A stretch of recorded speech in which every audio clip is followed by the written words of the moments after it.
So, by the way, I'm Ted Knaak, president of TopoDOT, in case you didn't know. And this is our panel. I'll introduce them when we get a few more people in.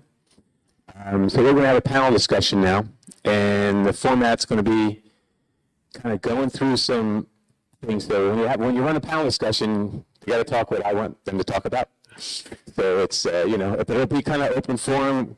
These guys are really the best in the business. They're going to leave a lot of good insight and from different perspectives, and we'll tell you about that. So what we're going to do is we're going to go through that. We'll go through different stopping points where we'll talk to discuss things. You can see from the title what it's going to be about. And then at the end, if you have questions, we'll be passing it around. And we'll try to get, I don't know if we'll be able to get 2 or 3 questions in. We'll see how the time goes. But you get a little back and forth with the guys. So we have real honest discussions here. If these guys can tell me if they think I'm crazy, that's fine. I will definitely tell them if I think they're crazy. But whatever, but it's a good back and forth, what's working. And these guys do huge projects. A lot of, from our consultant side, they've been doing mobile LiDAR since the beginning, 10 years of it, really, mobile LiDAR more or less. And then you have our system providers from Trimble and Leica that are, basically coming out with all the newest equipment and how their perspective on what they're making and how that's going to work in the, how they're attacking the market that way. Okay, so can everybody hear me okay in this? Is this too loud? Good. Okay, good. All right, yeah, there's a lot of people coming in, so I just want to give everybody a chance. All right, where we want to go? As you, at the very end, try to, if you had a question about something we talked about, don't ask me how to get a curb line out. That's for the classes. But like how what we're talking about. We're talking about processes, like big picture stuff, how you're doing things. So anything you raise your hand, we'll bring a mic over, and you can ask the guys, and we'll do it. Okay. So I think we're in pretty good shape now. Everybody's here. So start with our official introduction. So again, for you guys coming in, I'm Ted Knaak. I'm president of TopoDOT. I want to thank you guys for being here. This is our first format of a panel discussion. Typically, we have a management section, kind of a separate track, but we did that this year. We changed it up a little bit. I think you're going to find this really interesting. So if you see from our title, what we're going to talk about is integrating geospatial operations into next generation design processes. We're very into, one of the successes of TopoDOT is really about the process. I think, in some of the classes, they'll talk about that. If you understand the process, then you understand how your data walks through each step of the process, from organization, management, to quality assessment, then to extraction. And then, of course, we have a workflow for moving data. If you've seen that, if you if you don't have control or something like that, if you move data, reorient your data, how you can automatically bring everything extracted into the new orientation, and line it up with your new point cloud. So that's about your process too. So that's really cool. And then how you assess your model, and then how you organize it and make it deliverable. So that's the fundamental TopoDOT process. What we're going to talk about today is kind of bigger picture processes. How are you guys going to interface with the design, with the design guys? How are you going to interface? We're going to talk about the market a little bit, what we're seeing out there. It's very exciting times in the geomatics industry. Everybody knows you can't get enough people, you can't find them, whatever. So that's a good thing for a lot of people, especially anybody looking for a job or a raise. So it's good. And then, of course, then we're going to talk about the market, and then we're going to talk about, again, how we interface with 3D design. We're going to talk about these digital twins. Everybody's kind of, I don't know, anybody hear about digital twins? Anybody's read about it? Some big sexy thing everybody's talking about. We're going to kind of pull the curtain back and look at that and how we fit into that. Okay? So, without further ado, I want to introduce our panelists. We have Paul Giacobi. Look, he's principal and director of Geospatial Services at Collier's Engineering Design. And Paul and I have known him for a long time. And there's about 25 TopoDOT users every day, more or less. I keep checking the numbers, and there's a lot of things. Paul's been at this for a long time. Then we have Trevor Tyson from GPI. Again, a mobile rider acquisition and processing manager just from down the street, or more or less, up in Longwood. Is it Longwood or? I'm actually in Tampa, but. You're in Tampa, okay, fine, whatever. Florida boy, okay, so he's local. And then we have Darren Muncie from Trimble. So we have two guys from school consultants, and we have guys from the systems side. So Darren Muncie's from Trimble, and Darren is in charge of all strategic accounts at DOT. So all this mobile LiDAR things we're talking about now, how we integrate with the DOTs, which is typically the ultimate customer for anything we're doing here in transportation. And then we have Jason Ellis from Leica. Same thing, mobile mapping consultants. So basically how you apply your mobile mapping with Leica equipment to your project. So we're going to have some background from systems and from services. Good way to say it, right? So, okay. So let's get started. Let's talk about the market a little bit. Everybody, you're reading the paper, you know our government's doing what they do best, put money and spending it, okay? So there's an infrastructure bill came out. There's $550 billion in new spending over 5 years. Roads and bridges, major projects, $110 billion. Passenger freight rail, $66 billion. Safe to say, okay, billions everywhere. Safety, public transport, port and waterways, power and grid, $65 billion, whatever. You guys can read the numbers as well as I can, okay? So basically, there's a lot of money floating around. So the question I have to start out, let's talk about the market a little bit. What's that mean? What's happening? So, Paul, you want to start? What do you see? Yeah, I guess, Ted, since the transportation bill passed, we're seeing a lot of activity from some of the our typical clients that were quiet over COVID, and they're coming back pretty heavy right now. And a lot of task orders. We've had on-call contracts that were dormant, and they've come back. So I would say for us, most of it's highway rail, a little bit of energy, but it's a major uptick right now. And the challenge is resources, people, to get the work done. Trevor, anything to add from the consultant side?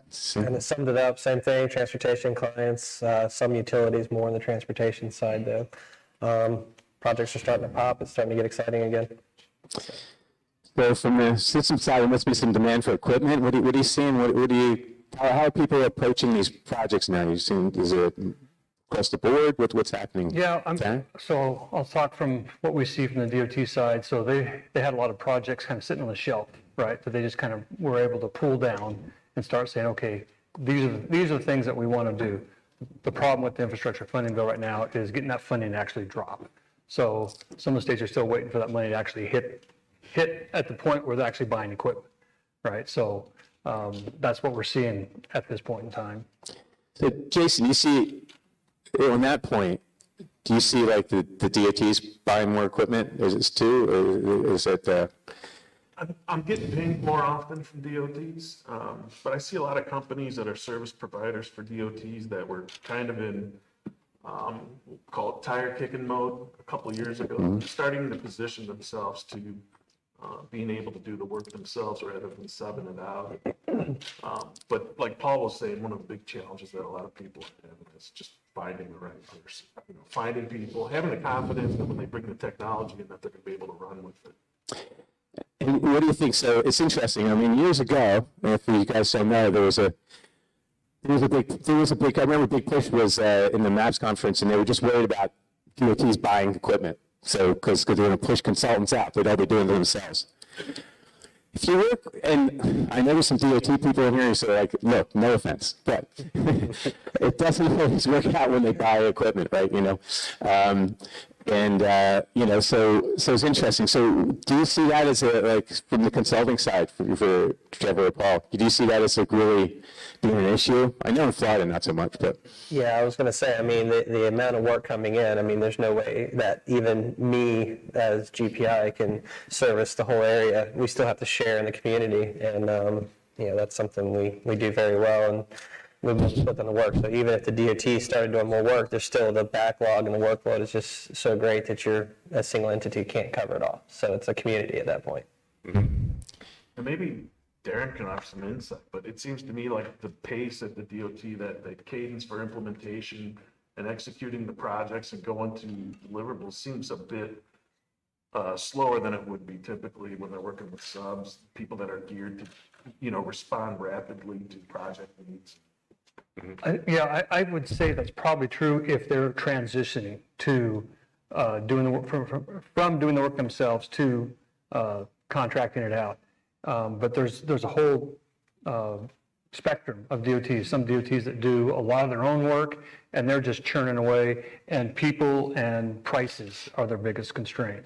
Then there's DOTs that contract out almost everything, right? And so they've got a cadence of interacting with their consultants. So it's the ones that are trying to decide how they're going to either consult or do the work in-house that I think is where those delays happen. Yeah, I noticed that. I mean, I think Caltrans was the first one. They bought equipment, and they had in this last minute. They bought equipment, and I remember we have some customers out there, and I think it didn't really hurt them because what happened was, California, so a mobile system running around California, you don't have enough. So what happens is actually it gave everybody a taste for it, and then they couldn't get it from, there's districts fighting over it and whatever, and who's going to do what when. And again, sometimes DOTs aren't the most efficient, the fastest, turning things around. So I think it actually created some demand for, some of our customers who are out there. They said, okay, I won't see this for 3 months. Can you guys do this tomorrow, whatever, this week?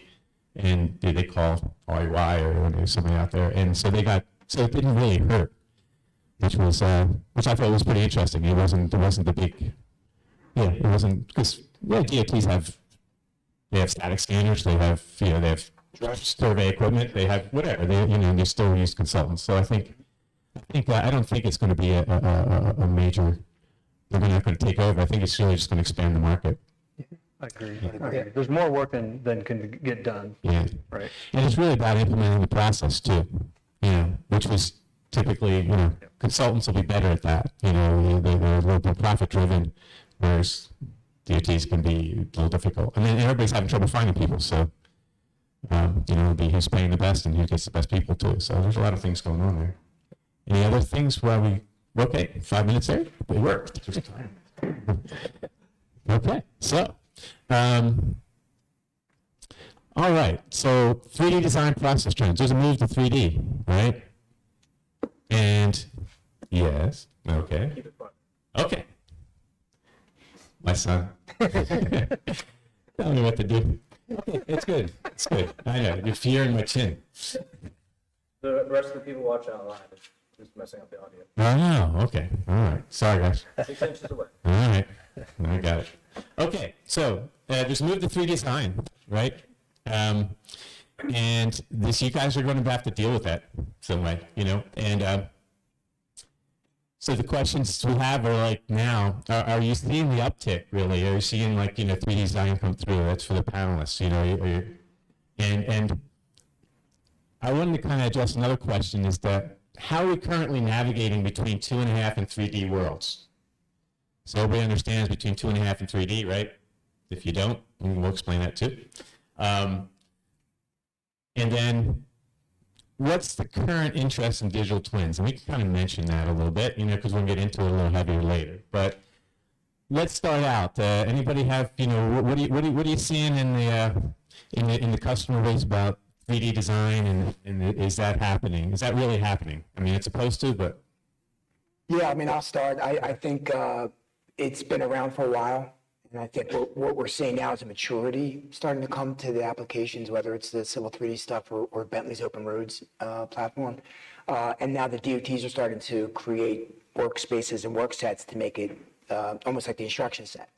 So Florida DOT, for example, started in January and said any new project that started in January will use the Open Roads platform. So forces the consultants to do that, right? Now we have to kind of retool. So that's really the challenge, I think, for everybody right now is retooling. And I think that, I don't think it's going to go the other way. I think it's a move toward 3D. There's a move toward efficiency. And, to me, having a 3D model has always been about finding a problem while you're in front of the computer desk rather than finding it when someone's, excavating something. So those benefits far outweigh anything that we could complain about, as designers or, geomatics, geodesy type people. Those challenges are big and they're right in front of contractors. So I think it's definitely coming. Yeah, I agree, it's here. One of the things that's nice about that maturity, as Paul was saying, is we're actually getting feedback from the designers that's actually changing how we extract and how the lines need to look, how the extracted features need to look so they can do their design. So getting that feedback is that first step to that full 3D environment that ultimately will take us to those digital twins, hopefully. So the feedback is nice. Okay.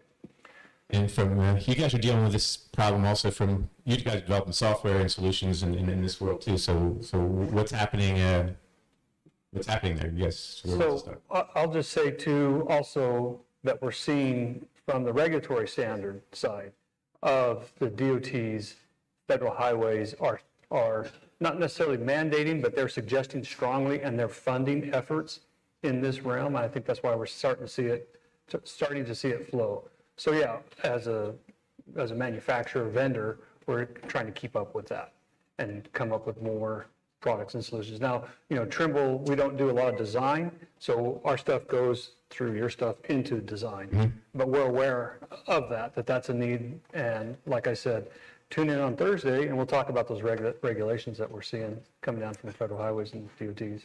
How's that? Yeah, nice pitch. That was good. That's a good plug. Jason, what do you think? Yeah, so it's certainly established. I mean, it's the norm. 3D design is the norm. It's everybody's working in this platform. It's all about taking these workflows that exist now and refining them so that they're more approachable. You can focus more on the design and, navigating your actual 3D data as opposed to, hey, what format does that file need to be in? And, how do I configure this machine to cooperate with this software over here? It's all about having a smoother transition from the field to production where you can really just focus on the design itself. And we have tools for that, and then we also cooperate, obviously, with TopoDOT. And, it's just trying to streamline that process. Interesting. So let me ask you, so the next part of this question was about 2.5D to 3D, because I think there's still demand for give me the cross section. Look, this guy from Caterpillar once told me, he says you don't outrun your downstream processes by more than 10%. You don't improve things by more than 10% of your, because you outrun everybody that has things established. So if you start giving them 3D models to the guy who's never seen one, all of a sudden they just everything stops because they don't know. So what are you seeing? Are you seeing that people are having trouble digesting this? And Yeah, I think what we're seeing right now is that the 3D modeling environment is great for the things I mentioned earlier about finding things in design versus finding it in the field. But from a production standpoint, there's new challenges now because most of the softwares that the DOTs work with, whether back in the day it was Inroads or Geopack, they were purpose-built to create a set of plans. So you had horizontal, vertical geometry, you had cross-sections, all those things were interacting with each other. Now you've got this 3D model, which is beautiful, but it's hard to get a set of plans out of it. So I know from talking to some of the experts on my team that they've improved some of those things. It's an incremental thing. They've got better labeling these days. So I think that's the part that's kind of got to catch up. That 10%, we've kind of outpaced ourselves a little bit with the models. So I think we're going to see better tools coming from the 3D environments to help you get a set of plans. Do you think there's still going to be this demand for, look, I still need the cross section. I still need. Yeah, we're a long way off. Yeah. Signing off on models. Just signing off on models. Go here's the model because we actually in TopoDOT we understand a long time ago you got to look at things in 2D really to understand them. To really make measurements and things like that. Yeah. All right, so So so this 2.5D, so are you guys messing around with that in like or Trimble or anywhere, or just, with, are you seeing that also? Or Trevor, No, I mean, just in general, they collect it in 3D, it's easier to make the 2D model, it's harder to go the other way. So, Oh, yeah, for sure. At this point in time, we just go move forward and let those downstream processes catch up, but we still have to maintain a way to break those legacy files out, which is similar to what we're doing every day right now, because we're in that limbo. You're taking cross sections of 3D models and saying, here's your plan view here, here's your 2D. Basically, and that's that feedback coming back as they're developing their design processes. That changes how we actually map the data, but right now it's still very hybrid, very, very much build a 3D model, but we're going to pull all the 2D aspects out of it still. Okay, pretty much. So we definitely try to support what the customer's doing, right? So if there's a 3D model, try to support that. But again, like you say, the difficulty has been transitioning, right? I think it was Isaac Asimov said, death is peaceful, life is beautiful, but it's the transition that's difficult, right? So, so the transition from 2.5D to 3D is difficult.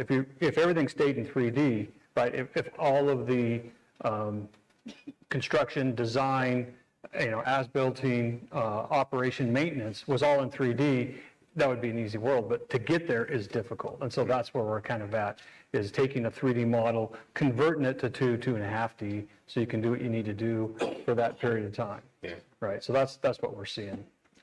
Yeah, I get the feeling actually it's 2.5D, there's always going to be a place for it because it's easy interpretable. There's things you can do when you know what plane you're working in more precisely. It's tough to work on computer screens in 3D, and just go in and out and figure that out. I always say, give 5 engineers a point cloud and say, go measure anything, and they'll get 5 different measurements, and they'll be off by a lot. So it's a little more harder than they think. Last question, and this is just, let's keep it short because we're going to get into it a little more. But what's the current interest in digital twins? I mean, there's people, because it's the buzzword everywhere. We're going to talk about that, and I think it's going to affect everybody in this room, really, a little bit, or a lot, to be honest. But are people talking about it? Do they ask, or what are you hearing, out there? Yeah, people are asking about it.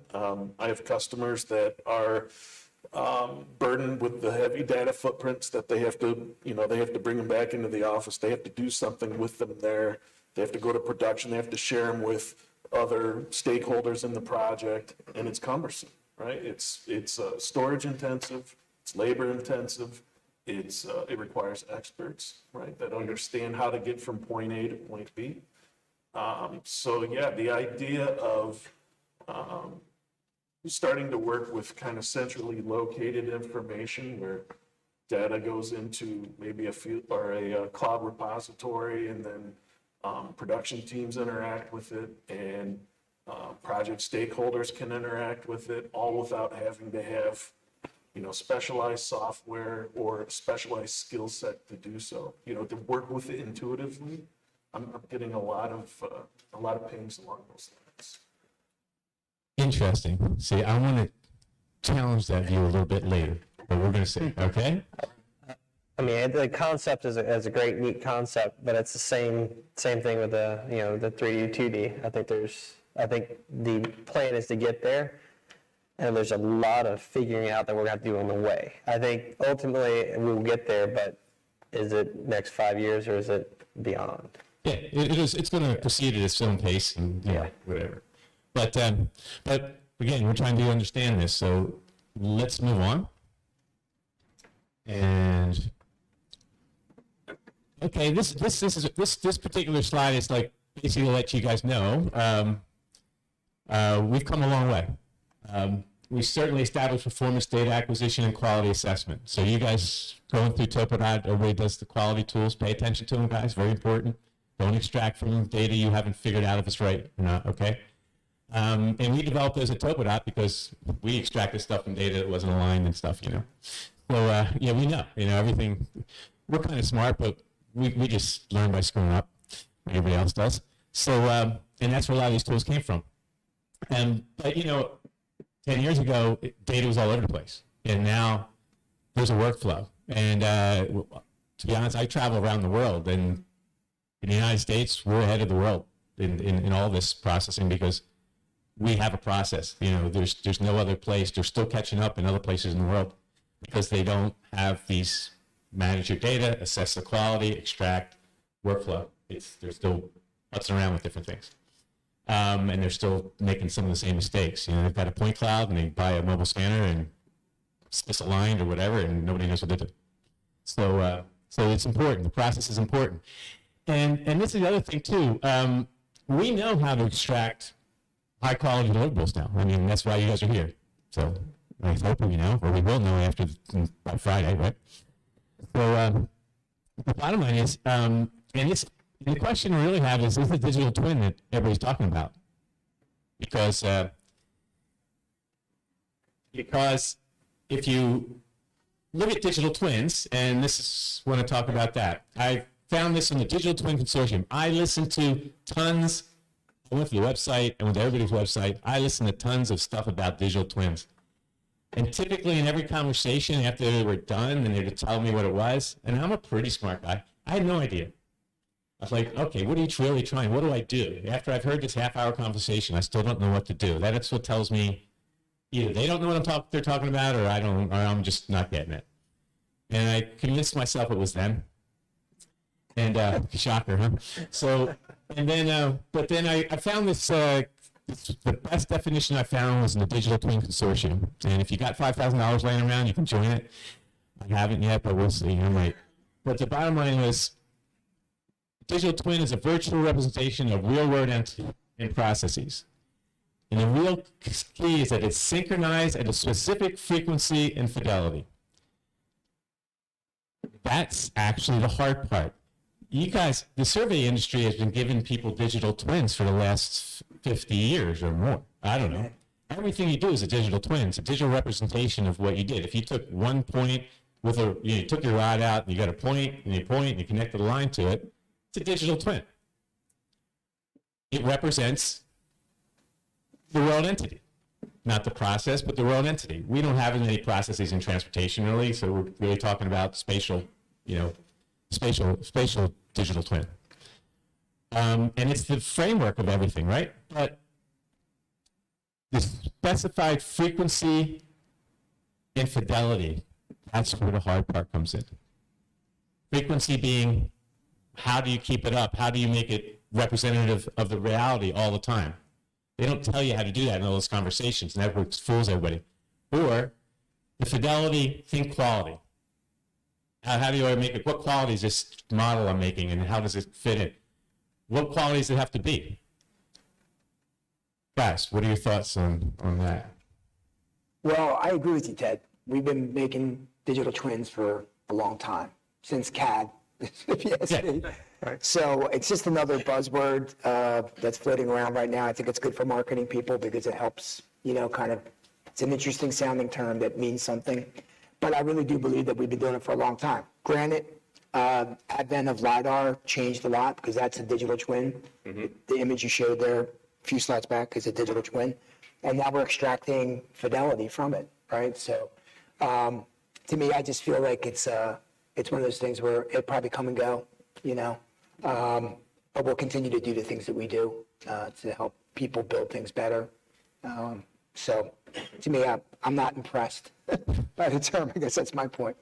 Yeah, but sometimes there's a push. So, sometimes you got to jump on the train, even if Reluctantly. So what do you guys think from the system side? So I was at a conference a couple of weeks ago, and they were talking about digital twins. And the presenter basically said, we're still defining what that means. So at this one conference, there's a group of representing, 30 or 40 states, and they're still trying to figure out what digital twins mean, right? So it means to them whatever it means to them at that given moment in time, right? If you're a GIS person, it may be, the tag number on a lamp post or something like that, right? To a designer, it may mean the surface of the street at a given point in time, right? So there's definitely validity to say, well, it's a buzzword, but I think what it represents is the need to do what we're doing here, right? what's going on here of capturing the data in the world and being able to use that data for something useful like design, build, model, maintain, operate. Got anything to add? You don't have to. I'll let him go first. No pressure. Okay. Jason?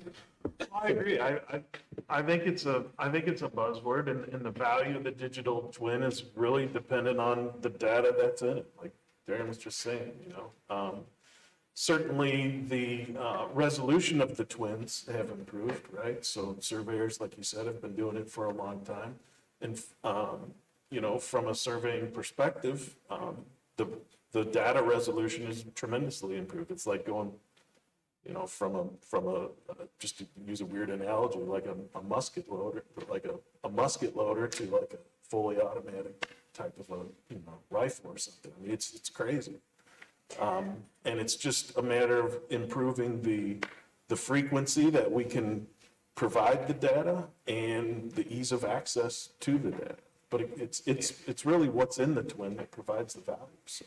I changed like resolution to what you said. I would change it to like information content or something like that. That's really, there's so much information in it, you want to extract from the resolution. It comes from the resolution.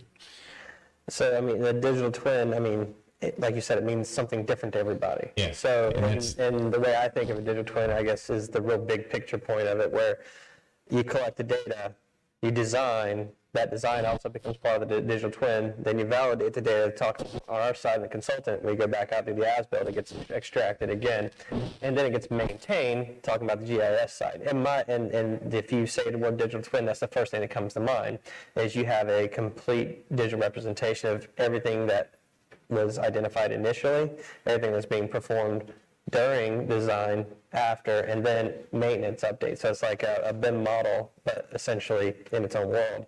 Once you have that digital twin, then you can build analysis from that.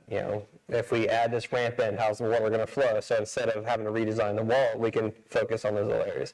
That's what a digital twin, in the way I would, if you give me the term and say, and what you do, what does a digital twin represent for you here? That would be it. Something that you can carry on, update, and then pull analysis before you even get back to the design phase or the need for design.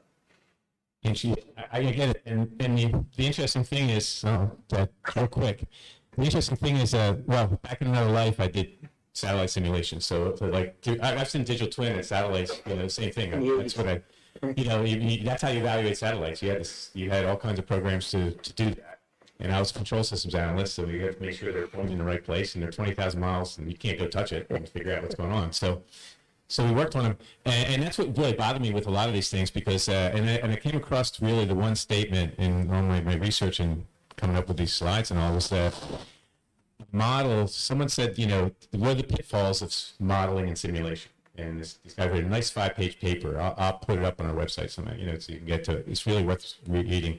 And it just said one of the things was, a model is only valid within the context for which it was built and for the purpose. And once outside of that context, it's generally not valid, which means you have to keep updating the model, And then who defines the context and why? So those are the questions. So cool stuff. We got to move on. So, okay. So what we're going to do now, so we've got a solution. We've given you a bunch of problems, and one of the things we have to deal with here, and what a digital twin is. What you're seeing here is a design process overview, a 3D design process overview. And we got this from our friends from Balfour Beatty in the UK, who worked with Bentley, and they are doing this is how they're doing their H2 project, they call it. It's a big rail project across the country. They basically set this up, and they gave this to us because they like us. We didn't get it from them. Anyway, and they have a purpose for it. So let's go through. I want to go through this purpose because just to understand why we're having this discussion. So basically, it should expedite schedule, reduce costs, and improve quality. And it calls for this modern design calls for federated models, or I said digital twins. In this, they call it a federated model. Don't worry about not being able to read all this. I'll just explain it to you real quickly. It makes sense. It's pretty simple, really. So how do geospatial operations fit into this? Well, let's look at it. First of all, the geospatial operation from the design world, and what they designed for us at Bentley, is like a big box. Think of a big bucket, and everything you could possibly capture goes into the bucket, and that's your digital twin. That's where you get your data, right?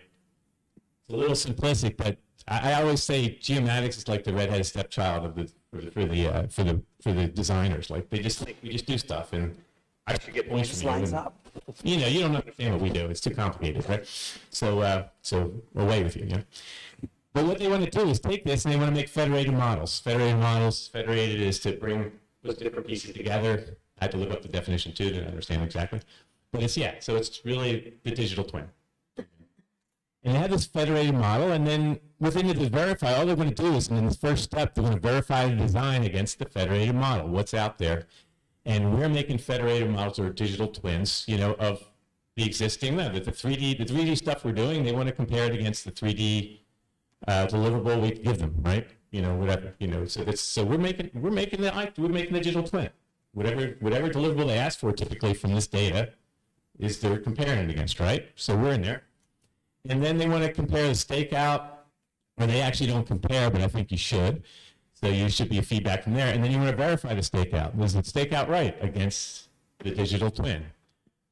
And then you do construction, and then you verify this construction. So the idea is that you don't go through the process and you don't build this long rail system or whatever. You don't get too far off. If for whatever reason it didn't match the digital twin, or the design didn't work, or there's some problem, you stop there and you figure out if you got to change the following design, or you got to make it match up, or whatever you got to do to fix this, or you got to tear it up and do it again.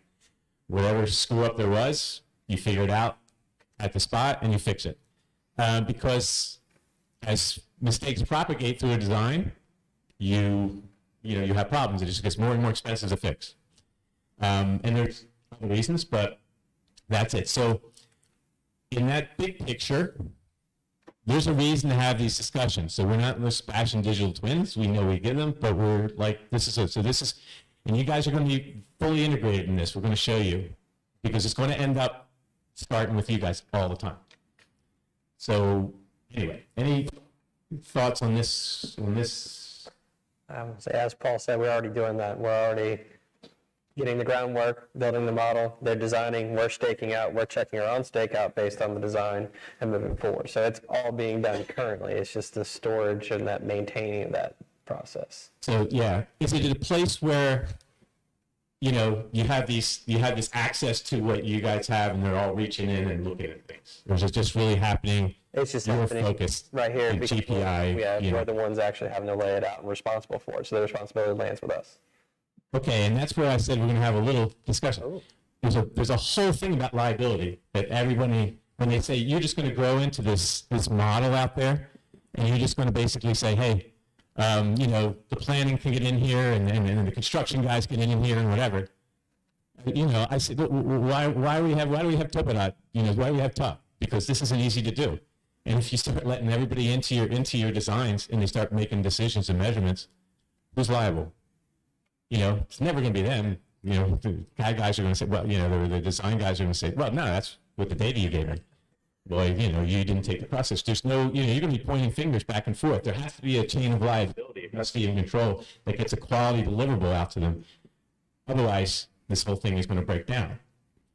So that's where that's what I was saying. You know, it's just that whole thing of going and grabbing the point cloud and all that. It's a little dangerous. Yeah, it's a little out there, but I mean, these principles, these practices, they've been around with BIM from a site perspective for a long time. Mm-hmm. So people are successfully going through these exercises in a different context. Mm-hmm. And really, that's what we're talking about here, is the transition from a BIM type of site model where different stakeholders come together and look at the work as a whole and make decisions on the data as a whole.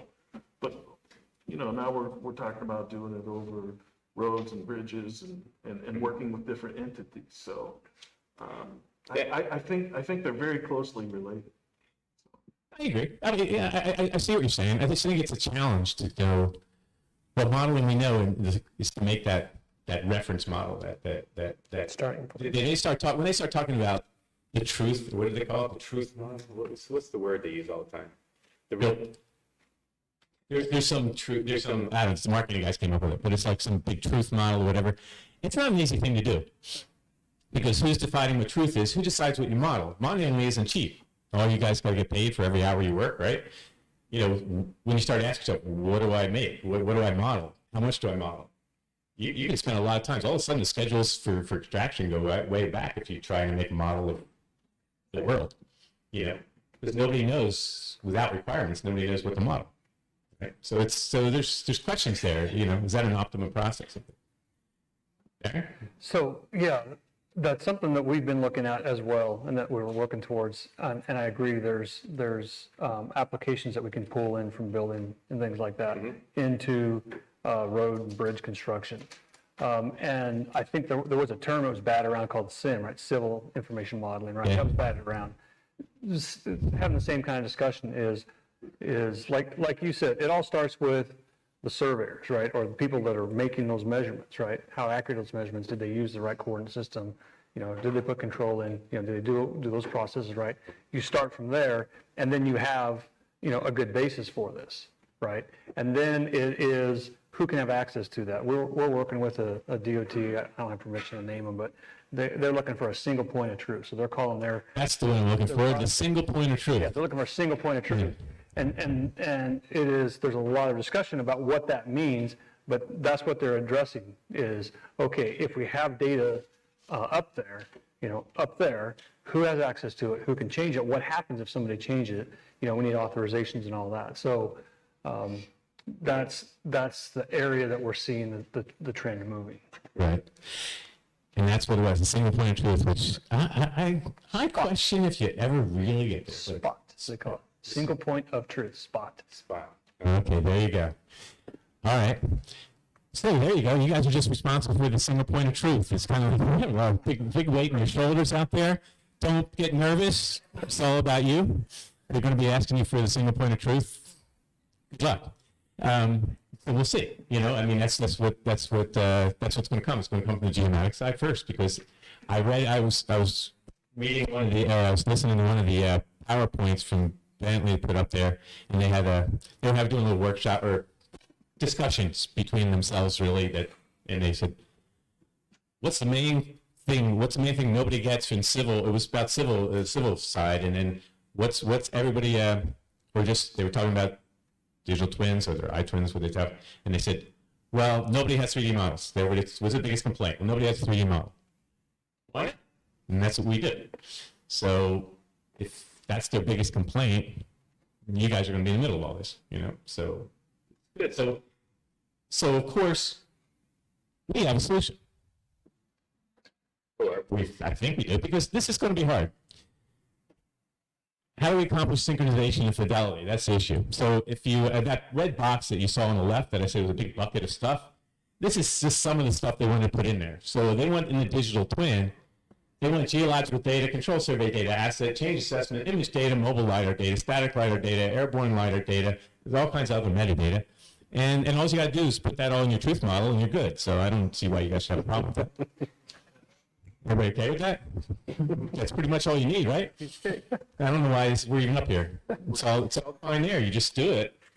Yeah, I mean, I guess for why me, is this hard? I think Why haven't you figured this out? that's my biggest angst with the whole digital twin thing is it sounds so simple, right? You just put all this 3D stuff together and beautiful high fidelity model. As a practitioner that has a team doing mobile LiDAR and a lot of surveys, control is everything, right? Control. And that big red box that was in the diagram showed a lot of different ways to pick up data. And my question would be, are they sharing control? You know, where's the provenance of the data coming from? And I think until you know what that is, I would not want to be on the receiving end of, you know, this kind of amalgamation of information and say, it's good, I'm ready to design off of that. So to me, those oversimplifications give me a little bit of agita. So, because we lose sleep over it at night, you know, if things don't fit together, we're like, what happened, you know? So to me, that's the biggest part that for this crowd, for the folks that are here and what we do, we're trying to build the best possible model, because I don't want the engineer to come back and say, our ramp didn't fit where you said the road was, right? These areas that conform, but everyone's worried about the edge of pavement that you're widening to. So those are essential things that I think are, as a group, we need to be focused on.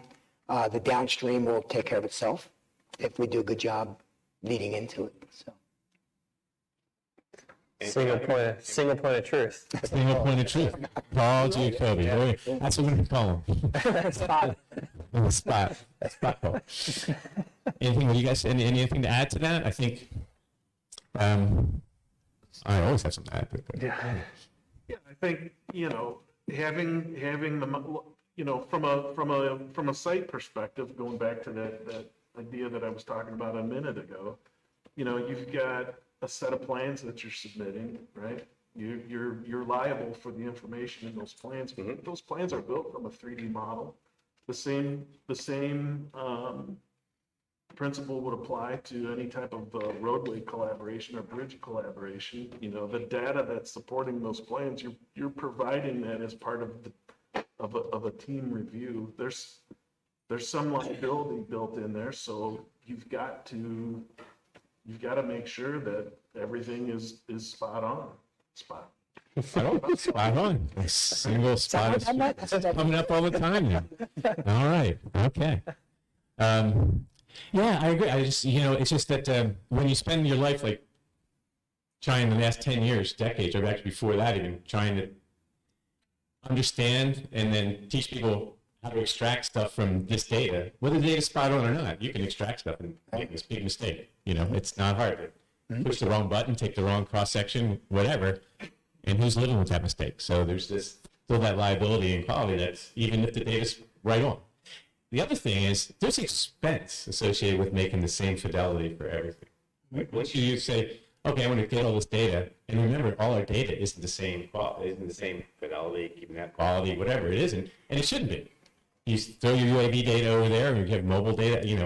Some data's a tenth, some data's 500ths in elevation, some data's or 2/10 or whatever, and that's all fine. It depends where you're using it, in what context you're using it. Yes. Into that thing I talked about before. But I will say, but what we have the opportunity is in the market is that as that data is available, more people are interested in that data. So if you go out and do a road survey and you're only interested in the surface of the road, but you're picking up attributes alongside the road, and maybe the road survey is to a few hundredths of a foot per your spec, and those attributes are better than what the GIS guys could get, then other people, at least from the DOT perspective, right? Sure. Other people are saying, hey, you've collected this data. I'm interested in that data. Yeah. Right? So what I'm seeing not only is it the surveyors and the engineers and the designers interested in that information, now you're starting to get other people interested in that type of information alongside those highways. So you've got the operations, you've got the asset management people, and they're starting to get interested. Hey, if they're out there collecting data, an example is a construction inspection. Hey, if the construction inspector is out there already, can we go ahead and collect asset data as well?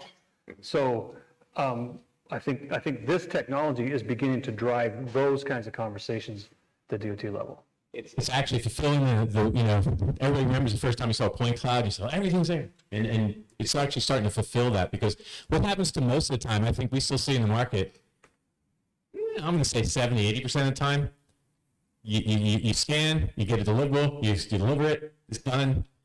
Maybe you gave them the point, maybe you gave them a hard drive with all the data, it's sitting in somebody's desk. I mean, that's still the majority of what happens. But we're trying to change that. This digital twin thing, that's actually what you're trying to change. You're trying to use the information in it. And you have these synchronization, fidelity challenges. So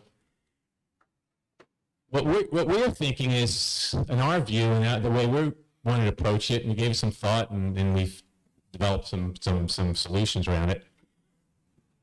I think the only way to do it, in my personal opinion, we'll ask the guys, but is a demand-driven digital twin development process. And it's the only way to really achieve the fidelity and synchronization. Because when I say demand, well, we'll talk about how that looks. So what does demand mean? Because I want to kind of start, we put Amazon as we're up there, but basically, geospatial operations, when you know, you guys are all in geospatial, so somewhere somebody's acquired data, organized it, basically put it in, you know, and you have it in a warehouse. Somewhere you have a digital warehouse of all your projects. Hopefully it's well organized. You guys use TopoShare Basic and you did your tiling right, and you have everything really nice there, so you can kind of go and get your data when you need. Everybody knows how to do that, right? You guys, you will by Friday. But the bottom line is, it's very important. One thing that makes data valuable, the first thing, the acquired raw data, let's say the first level of value add to it is organizing it. So it's easy to find, easy to locate, easy to get. To put in perspective, yeah, you can like measure that clearance in the bridge. If it takes somebody 2 hours to open up, like, you know, 300 gig of data and look through and find the bridge because you know, all the files are 1.5 miles long, nobody's going to do it. They're going to go measure the bridge again. They're done. Don't care. So basically, it's the first level. So you guys, when you're listening to the, you know, how the tiling works and everything like that in TopoDOT, pay attention, because this is really important. And then, so you just, and remember that everything you have is going to comprise the framework of this digital twin. You've got the framework. You have the framework. You have the 3D information. And every project should stay separate. In other words, in your warehouse, you shouldn't conflate point clouds from the UAV and the mobile data taken, you know, either at the same time or maybe taken weeks apart or whatever. You want to keep them in their own entity. You might use them together. You can infuse them together and use them if that's the decision you make in the context you need. But you don't want to just make one big point cloud and go after it, unless that's needed also. Maybe there's some applications for that, and we can talk about that in a minute. But what we're seeing now, there are very low cost solutions to basically going back and then looking at your data and going into your warehouse and finding it and sharing it. And you guys will see, we have a solution. These guys are working on solutions, but basically ask about it. You can implement it very inexpensively and say, okay, I can share this with anybody. They can kind of see what we have, where we have data, whatever. That's coming. Everybody's working on some aspect of that. So, and again, in our TopoShare solutions, we have that too. So just, get what works for you. But if you get that, if you have that access into the warehouse and you can share it, your world can look like this. You're the geospatial project administrator, right? You're sitting out there and you have access to this warehouse. It's your warehouse, so you can get to all the data, right? Here's the design process over here. Nobody knows who you are, but you can go to your warehouse and you can go give them through the TopoDOT process, again, fidelity, quality. You can take stuff from the warehouse and give them the deliverable they need. You've done it the first time. If somebody needs more data, you can do it the second time. Say, okay, you need clearances under the bridge.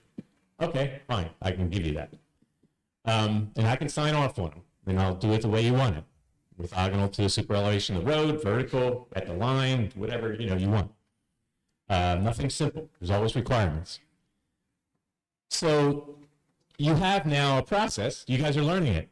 It's this quality control process that you can make happen.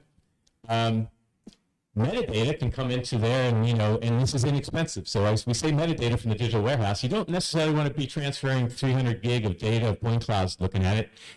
To be honest, I mean, you can give it to there's programs and platforms that give it to give you that, and that's cool. It's rather pricey. And a lot of IT requirements. There's a lot of space. What? Bandwidth, thank you. Bandwidth requirements. All your IT guys have a heart attack when you say, all you got to do is like open up this point cloud and get this in.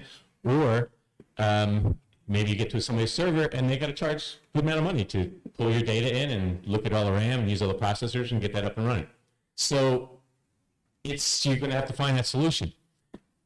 But if you're here and you can get back, if you can go through this portal, so to speak, this catalog of all that information, and the design and layout and the assessment guys can just basically ask for things when they need it. You've already given them the first digital twin, the deliverable, right? But when somebody needs something, if they just put requirements and ask you, well, you know exactly how to modify the digital twin. Real statement, everybody following that? It's not so bad. They just say, this is what you want. And the same thing with stakeout construction and operational support. You know, if somebody needs to know a volume, I got to move this much, you can give them a volume. But you got to ask them where they want the volume, how far off from the road, what areas are they interested in, right? And you give them this is part of the digital twin or the extraction of the digital twin. And guess what? These guys don't, the guys that are asking don't have the tools to do it. You do. So if you come back here and the request can come, if they can go through here to this digital to get to just look and see what you have, look in this catalog and find you, which is a big deal too. You know, a lot of projects are large. They don't know who you are. You took this data a year ago. This engineer somewhere is looking for data, looking for an answer, and he doesn't know who you are. Well, if they can find you, and that's a big problem. And we've seen it happen in the same building across the. They sent surveyors out to do something where the guy 6 months ago surveyed it and scanned it, and they had it in the computer, but they didn't know. So, and that happens all the time. So the bottom line is, the geospatial, your group can respond quickly with digital twin deliverables, and they're going to be synchronized and meeting your quality or fidelity requirements. By definition, because you got requirements from these guys, what they needed. And you either tell them, this is the model I have. Maybe I have the model already. I'll give it to you. Or I have the data already, and I'll extract what you need. I don't got it. It doesn't exist. We don't have control. We got to put control in this area, and we got to, and that's why some of the equipment here that these guys make, they basically have there's a path to actually improving the data with control. And you can go do that later. So let's talk about that a little bit, because let's take that. So here's the process we're looking at. What do you think? Any experience with, is that how things are working for you guys? And when you, I was going to say, basically, I mean, when we collect the data, we hand it in and it disappears, it stops there. And if there's another, add-on or addendum to that project, we just add on to it. There's really no back and forth. It's just static deliverable. Static deliverable. At a time, that's where we are.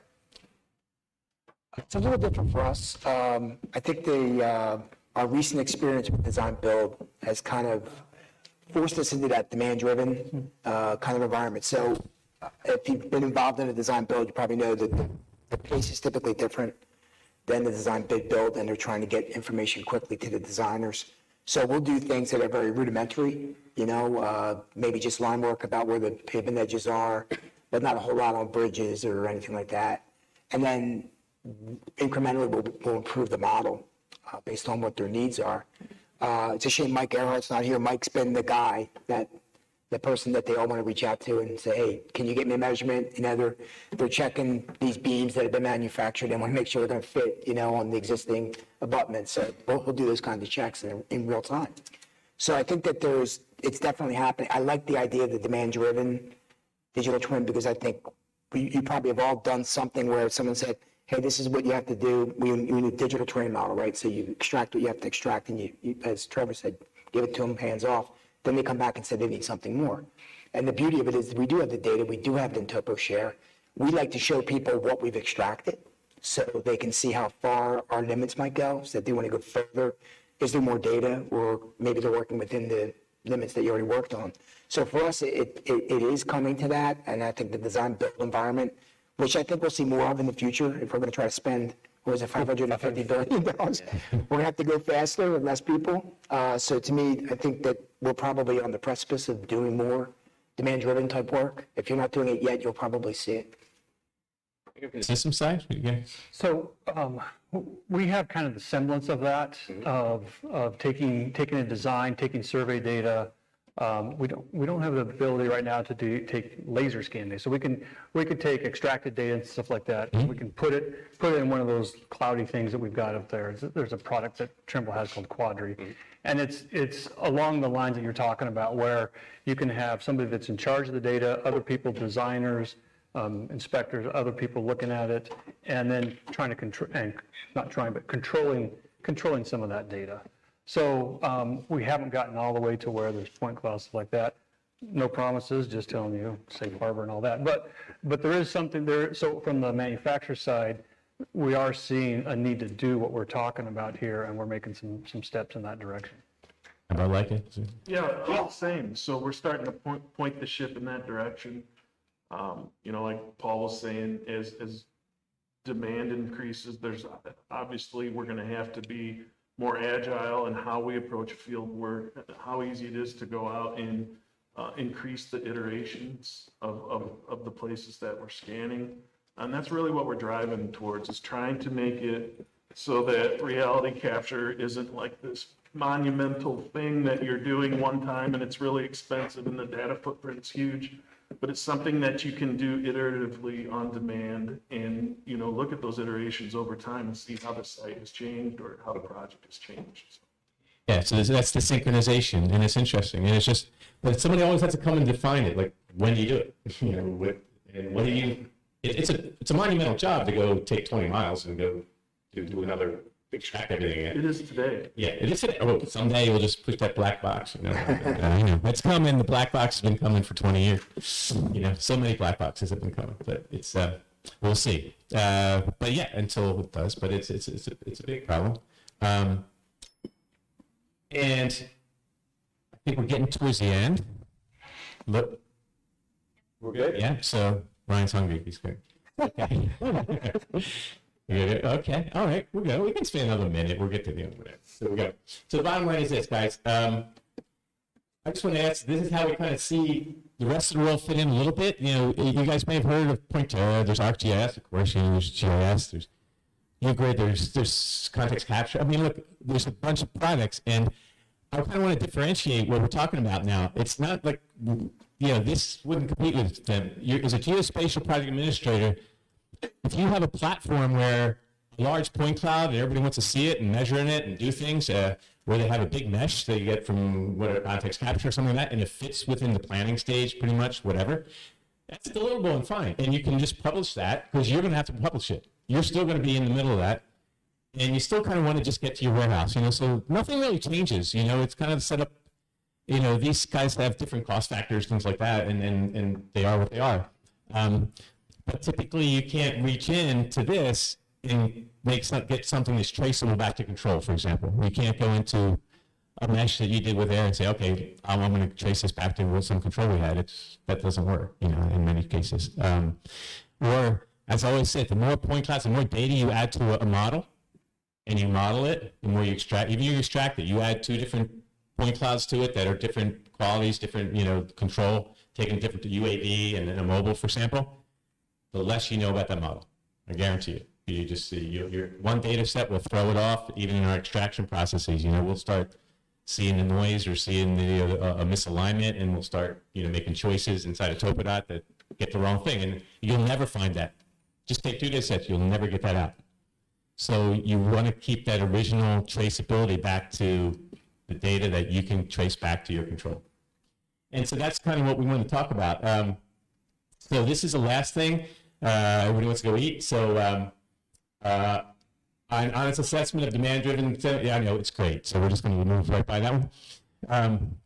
How will the role of geospatial operations in next generation design processes? Why don't we just give 10 seconds? What's the next, and what skills will next generation need? What do you see coming down with all this stuff? What do you think? What skills will the geospatial professional need in addition to geospatial? You know. Well, I'll start. I would just say this. I mean, for the people that are here, they're probably working in the microstation environment, open roads environment. The skill set will definitely evolve. Mm-hmm. We have to expect changes. I know for our folks that are already delivering into open roads, it's a different deliverable, you know. Mm-hmm. Had a nice discussion with Mike Cook this morning about, you know, trying to integrate more with, while you're extracting, you're actually feeding some of the information that goes into an open roads environment. So I think we'll see that we have to do a little bit more. We won't just be delivering digital terrain models and, you know, line work. It might be a little bit more to satisfy that client. So that's my take.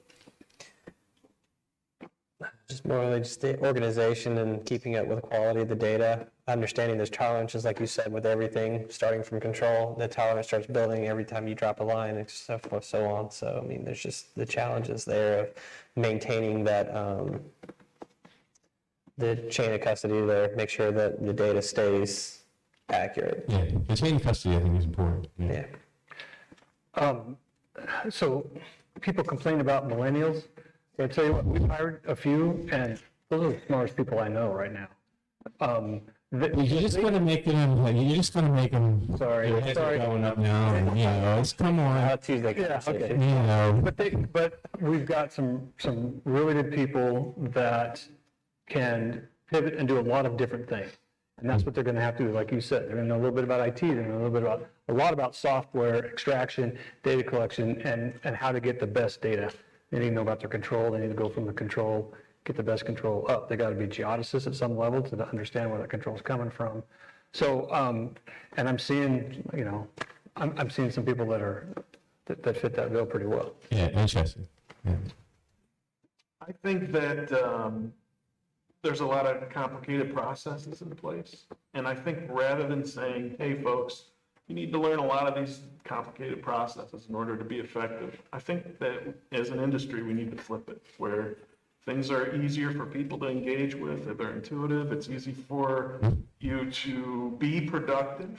But on the other side of that as well, I think that quality control, quality assurance, so that you've got somebody that is very well-rounded in all of those areas, can go in, you know, peel everything back and verify everything. But I think from, you know, when you talk about increasing the frequency of data, at some point, we have to make these processes easier for people to navigate. So, Yeah. because there's just, it's not sustainable otherwise. Point. It was just why I'm saying demand driven, you kind of focus where you, at least where you need it right now. Anyway, okay, perfect. Guys, I want to thank you. I'm sorry we ran out of questions. I'm sure you have millions of questions you'd like to get. Instead of eating lunch, you'd rather ask questions, but we're going to make you eat lunch. Does anybody So I want to thank our panelists, and I want to thank you guys. I hope you found it interesting. Anybody found it interesting? A little bit? Yay! All right. Keep people awake out there. That's great. Thank you very much, guys. Enjoy lunch. Thanks. You're welcome.